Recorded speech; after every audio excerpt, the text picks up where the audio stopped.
Terima kasih teman-teman Anda masih tetap setia di channel ini. Dan sekali lagi terima kasih atas dukungan Anda. Satu inspirasi kembali saya hadirkan teman-teman. Kali ini saya ingin berbagi kisah cerita pengalaman kehidupan berkaitan dengan doa. Bagaimana doa ini menjadi satu hal yang ajaib yang mampu membantu kita menyelesaikan segala permasalahan-permasalahan yang kita hadapi.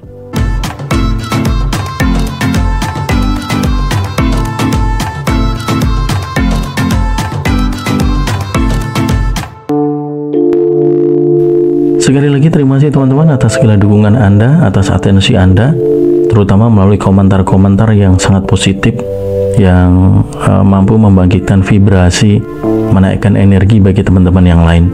Ya, untuk Anda yang ingin mendukung channel ini, teman-teman, saya ucapkan terima kasih. Silahkan Anda bisa tekan tanda subscribe, tekan tanda like jika Anda menyukai video ini, dan jika Anda berkenan, silahkan Anda bisa bagikan video ini ke teman-teman yang lain. Kita ingin sharing seputar doa, teman-teman. Ada banyak pengalaman yang saya miliki berkaitan dengan doa. Anda pasti sering berdoa. Apapun agama Anda, apapun keyakinan Anda, doa ini kita yakini menjadi satu penghubung antara hati kita, antara batin kita dengan Sang Pencipta, dengan Tuhan, Sang Ilahi. Nah, sebelum kita membahas lebih jauh tentang doa, teman-teman, saya ingin berbagi cerita-cerita menarik, pengalaman-pengalaman, kisah-kisah nyata seputar doa. Bagaimana doa ini menjadi satu hal yang sangat ajaib. Suatu ketika seorang anak muda, dia ingin memiliki uang banyak. Pemuda ini adalah seorang pengangguran. Kemudian dia datang kepada seorang tua untuk meminta saran atau petunjuk. Kemudian si orang tua ini menganjurkan untuk berdoa. Lalu si pemuda ini pun kemudian berdoa. Dia tekun berdoa, dia tekun berdoa. Beberapa hari kemudian si pemuda ini datang kembali kepada si orang tua. Dia menyampaikan bahwa dia sudah berdoa, tetapi kenapa dia tidak kunjung mendapatkan uang?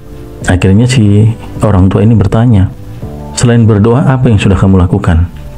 Si pemuda ini kemudian menjawab bahwa ia hanya berdoa saja. Berdoa dan terus berdoa, sembari menunggu uang itu datang. Lalu si orang tua ini berkata bahwa doamu itu sia-sia, nak, karena kamu tidak barengi dengan usaha. Kamu harus berusaha. Bagaimana untuk bisa memiliki uang? Kamu bisa bekerja, mungkin kamu bisa berjualan. Dari situlah kamu akan bisa mendapatkan uang. Singkat cerita, akhirnya si pemuda ini menuruti apa yang disampaikan oleh si orang tua tadi. Dia berusaha mencari pekerjaan dan pada akhirnya dia memperoleh pekerjaan. Kemudian dia mendapatkan penghasilan. Namun suatu ketika juga, teman-teman, ada seorang tua yang dia butuh uang untuk mengobati istrinya yang sedang sakit. Si orang tua ini sudah tidak cukup tenaga untuk bekerja. Selama ini dia hanya mengandalkan uang pemberian dari anaknya ataupun juga cucunya. Namun pada saat itu mereka tidak kunjung juga mengirimkan uang kepada si orang tua ini. Sehingga cerita, akhirnya orang tua ini berdoa. Dia memohon kepada Tuhan agar dibantu bisa membawa istrinya berobat. Setelah berdoa beberapa kali, teman-teman, akhirnya suatu ketika tetangganya datang ke tempat si orang tua ini. Tetangganya bermaksud untuk meminjam mobil yang memang dimiliki oleh si orang tua ini. Si orang tua pun kemudian memberi pinjaman. Setelah memberi pinjaman, sore harinya mobil itu dikembalikan dan si peminjam kemudian memberi sejumlah uang sebagai ucapan terima kasih. Selain memberikan sejumlah uang, si peminjam ini juga bermaksud ingin menyewa mobilnya untuk digunakan mencari penumpang. Kemudian setiap hari si peminjam ini akan memberi uang setoran kepada si orang tua. Singkat cerita, akhirnya kesepakatan itu terjadi. Dan dari situ kemudian si orang tua bisa mendapatkan pemasukan setiap hari dari mobil yang disewakan. Dari situlah kemudian dia bisa mengajak istrinya untuk berobat hingga pada akhirnya sembuh. Dari cerita kedua ini, teman-teman, kita akan coba ambil kesimpulan di mana si orang tua tadi nyaris tidak melakukan usaha yang cukup berarti. Dia hanya berdoa, memohon kepada Tuhan, karena memang usianya sudah renta.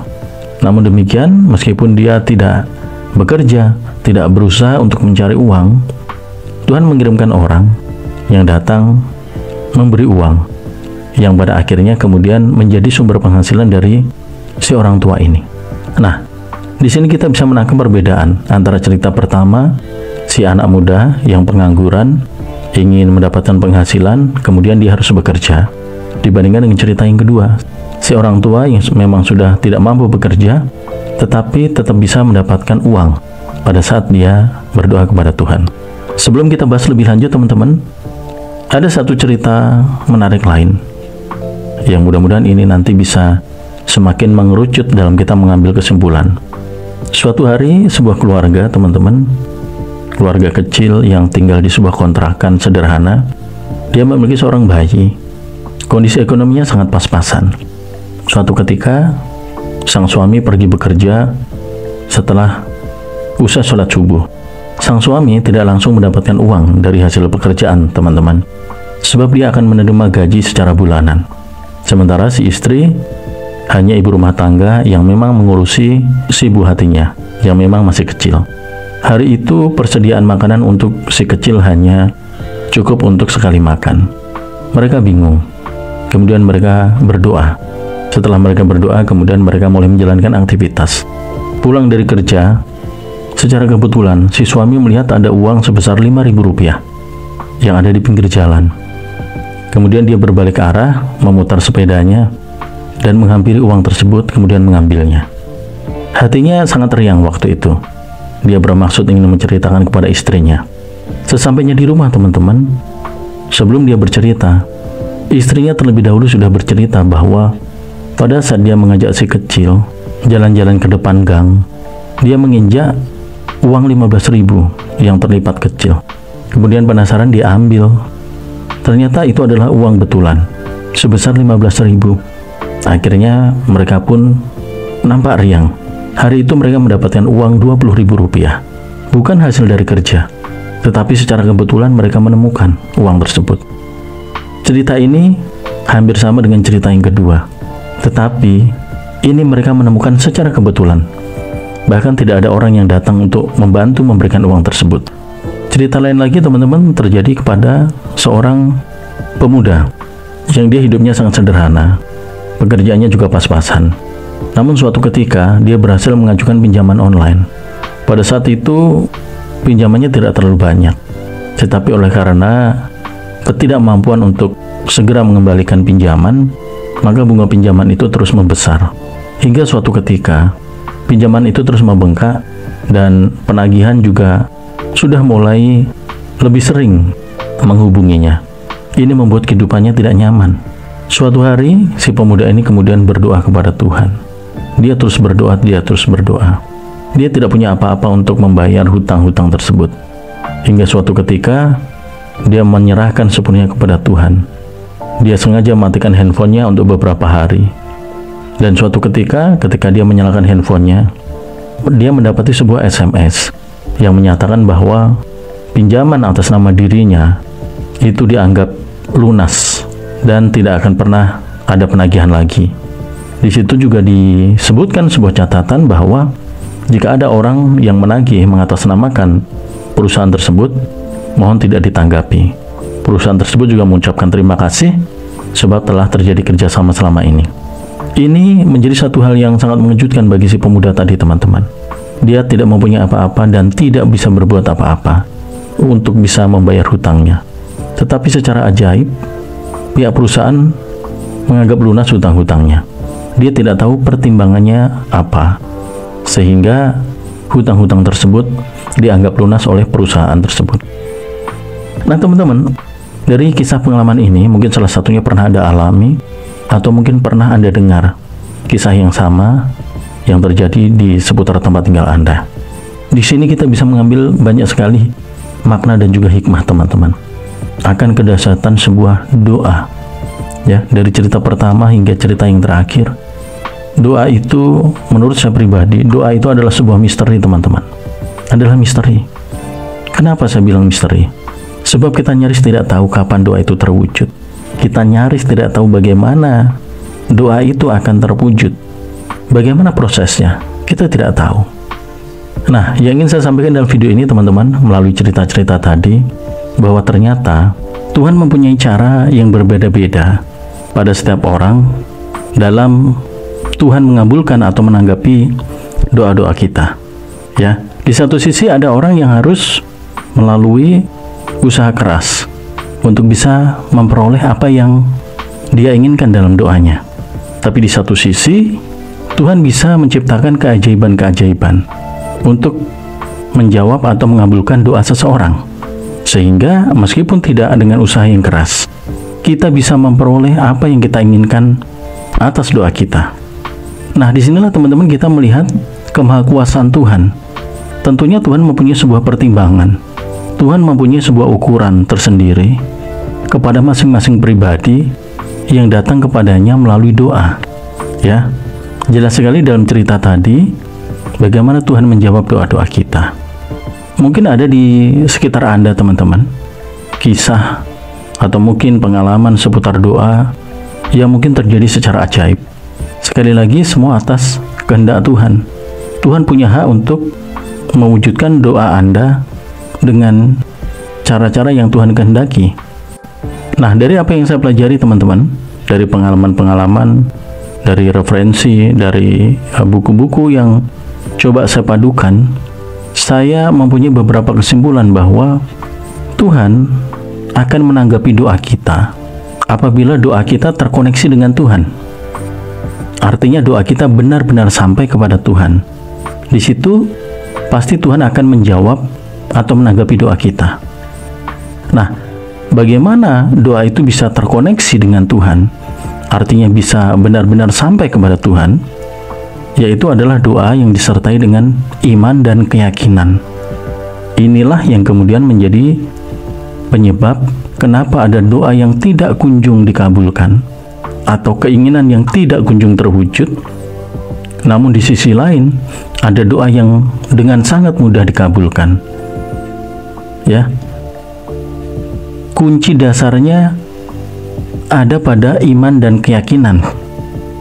Iman dan keyakinan di sini teman-teman adalah tergantung bagaimana pikiran kita, bagaimana kondisi hati kita, seberapa besar, seberapa kuat, seberapa dalam keimanan kita akan Tuhan, seberapa kuat, seberapa besar keyakinan kita akan doa kita.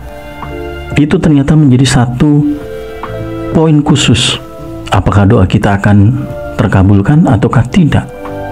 Nah, setelah doa kita sampai kepada Tuhan, kemudian Tuhan menanggapi doa kita, kita kemudian akan dihadapkan pada sebuah proses untuk kita mendapatkan jawaban dari Tuhan. Proses itu bisa berupa hukum tindakan, di mana hukum tindakan ini adalah sesuatu jalan atau sesuatu cara yang harus kita kerjakan, yang harus kita lakukan agar kita bisa memperoleh apa yang kita inginkan dalam doa tersebut. Namun di sisi lain juga Tuhan bisa menciptakan yang namanya keajaiban, di mana meskipun kita tidak melalui sebuah proses tindakan atau tidak melalui hukum tindakan, kita bisa mendapatkan apa yang kita inginkan. Nah, apa yang kita terima teman-teman, itu semua adalah sudah sesuai dengan ukuran Tuhan. Tuhan sudah menyesuaikan dengan isi hati kita, bahkan sudah disesuaikan dengan pandangan-pandangan kita, bahkan mungkin prasangka-prasangka kita, apa yang menjadi keyakinan kita dalam hati kita akan apa yang kita minta tadi. Dari apa yang saya pelajari teman-teman, pada saat kita berdoa, satu contoh, kita berdoa untuk dimudahkan rezeki agar keuangan lancar, dan sementara dalam hati kita meyakini atau kita percaya bahwa untuk mendapatkan uang agar rezeki kita lancar, kita harus mau untuk berusaha, kita harus giat bekerja, maka akan menjadi wajar ketika kemudian Tuhan memberikan pekerjaan kepada kita sebagai sumber penghasilan, sumber rezeki akan uang. Tuhan akan sesuaikan dengan apa yang ada dalam hati kita, yang menjadi keyakinan kita teman-teman. Di suatu ketika mungkin orang berkeyakinan bahwa Tuhan bisa menciptakan keajaiban meskipun saya sudah tidak mampu berbuat apa-apa, Tetapi jika Tuhan izinkan, saya yakin dan percaya, saya akan bisa terbebas dari masalah saya. Kemudian orang itu berdoa. Tidak menutup kemungkinan Tuhan menjawab doanya seketika itu juga, tanpa harus melalui bekerja, tanpa harus melalui usaha yang keras. Kenapa? Sebab Tuhan melihat ketidakmampuan orang tersebut. Nah, ini kemudian menjadi satu kesimpulan juga teman-teman, bahwa apa yang kita peroleh, hasil yang kita peroleh atas segala doa-doa kita, itu adalah pemberian Tuhan, anugerah Tuhan. Kita berdoa agar dimudahkan rezeki, agar memiliki banyak uang, kemudian kita diberi pekerjaan. Pekerjaan itu adalah anugerah Tuhan. Jadi bukan semata-mata karena kemampuan kita bisa menciptakan lapangan pekerjaan atau bisa memperoleh pekerjaan, bukan. Tetapi atas kemurahan hati Tuhan, atas kebaikan hati Tuhan, menjawab doa-doa kita dengan memberi kita sumber-sumber penghasilan. Ada banyak peristiwa teman-teman yang mungkin terjadi di sekitar tempat tinggal Anda, di mana tidak sedikit orang yang terbaring sakit, dia sudah tidak bisa berbuat apa-apa lagi, dia tidak bisa bangun, bahkan ya harus dibantu orang lain. Tetapi kemudian dia berdoa dengan sepenuh hati, dengan penuh iman dan keyakinan untuk mendapatkan kesembuhan, dan sesuatu mujizat terjadi. Bahkan yang dokter katakan bahwa dia tidak mungkin sembuh, dia bisa sembuh. Dia tidak harus melalui sebuah mungkin usaha yang keras, latihan yang keras untuk bisa sembuh. Mungkin dia tidak melalui itu, tetapi Tuhan memberikan kesembuhan itu secara ajaib. Dan itu sekali lagi adalah haknya Tuhan. Tuhan selalu mempunyai ukuran pada masing-masing orang. Tuhan selalu menyesuaikan apa yang Tuhan berikan kepada kita, itu sesuai takaran dan ukuran Tuhan, dan itu tidak pernah salah.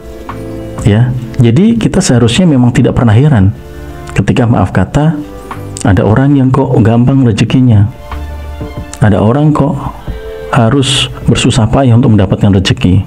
Semua tergantung dari isi hati kita, teman-teman. Bagaimana cara kita memandang akan kuasa Tuhan ini? Bagaimana kita mengenal lebih dalam akan keajaiban yang Tuhan miliki?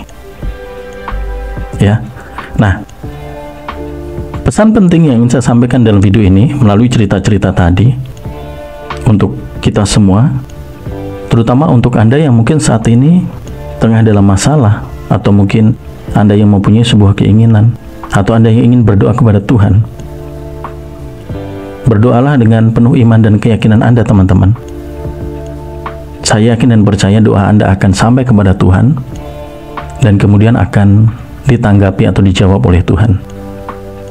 Ya, guru saya dulu sempat mengatakan kepada saya, berdoalah kepada Tuhan, mintalah kepada Tuhan saat kamu yakin dan percaya bahwa doamu akan dikabulkan Tuhan. Artinya teman-teman, ketika kita berdoa kepada Tuhan dengan tidak disertai iman atau keyakinan, maka doa kita sia-sia. Sehingga masuk akal sekali pesan guru saya waktu itu. Berdoa, minta kepada Tuhan jika kamu yakin dan percaya. Jika kamu tidak yakin dan tidak percaya, tidak perlu kamu berdoa minta kepada Tuhan. Kenapa? Karena pasti hasilnya sia-sia. Tetapi jika kamu yakin dan percaya, kamu datang dengan penuh iman kepada Tuhan, dengan caramu, dengan tradisimu, dengan adatmu, dengan imanmu, maka Tuhan akan menanggapinya. Itu kabar baiknya, teman-teman. Setidaknya Tuhan akan merespon doa Anda melalui cara-cara Tuhan, disesuaikan dengan kondisi hati masing-masing, disesuaikan dengan pribadi masing-masing. Kita tidak bisa memukul rata apa yang akan Tuhan berikan kepada kita. Oh, mungkin kita akan terhubung dengan yang namanya hukum tindakan. Kita harus melalui beberapa tahap yang harus kita kerjakan, kita harus selesaikan untuk kita bisa mendapatkan apa yang kita inginkan. Di sisi lain, Tuhan bisa membuat keajaiban, bisa membuat sebuah tindakan-tindakan yang menurut Tuhan itu pantas dan layak untuk kita. Ya, berapa lama waktunya, bagaimana prosesnya, itu semua tergantung atas kebijaksanaan Tuhan. Itu ya. Nah, oleh karena itu teman-teman, sebagai penutup dari video ini, saya ingin katakan sekali lagi bahwa ajukan doa Anda dengan sepenuh hati, dengan iman dan penuh keyakinan. Kemudian tanggapi teman-teman setiap hal yang Tuhan berikan kepada Anda sebagai tanggapan atau jawaban atas doa-doa Anda. Terima itu. Jika Anda harus melaluinya untuk menyelesaikannya, selesaikan. Jika Anda harus mengerjakan sesuatu agar Anda memperoleh apa yang Anda inginkan, maka kerjakan. Namun jika Tuhan ternyata memberikan keajaiban kepada Anda, artinya Tuhan berkenan atas doa Anda. Itu. Sehingga dalam kondisi apapun yang mungkin bagi Anda sudah tidak mungkin, akan menjadi mungkin ketika Anda datang kepada Tuhan berdoa dengan penuh iman dan keyakinan. Ya. Sampai di sini teman-teman, video ini mudah-mudahan bisa memberi gambaran kepada Anda betapa dahsyatnya doa itu, betapa penuh keajaiban doa itu, sehingga apapun yang menjadi kesulitan kita, sesulit apapun, setidak mungkin apapun, jika kita berani berdoa kepada Tuhan dengan sepenuh hati, dengan iman dan keyakinan, Tuhan pasti menjawab dan menanggapi doa kita. Itu ya. Sekali lagi, mudah-mudahan ini bisa memberikan motivasi kepada Anda, bisa memberikan inspirasi teman-teman dari setiap kesulitan-kesulitan yang kita hadapi selama ini. Ada banyak kisah-kisah, cerita-cerita yang menarik, yang mampu menggugah bukan hanya semangat, tetapi bahkan menggugah iman Anda. Simak terus teman-teman, saya akan terus bagikan cerita-cerita yang menarik, inspirasi-inspirasi yang menarik untuk Anda. Terima kasih Anda sudah mendukung melalui komentar-komentar yang positif. Saya yakin dan percaya apa yang Anda tulis baik dalam komentar Anda, itu akan kembali menjadi berkah yang baik untuk Anda. Semesta ini sangat menghargai hal baik yang Anda lakukan teman-teman.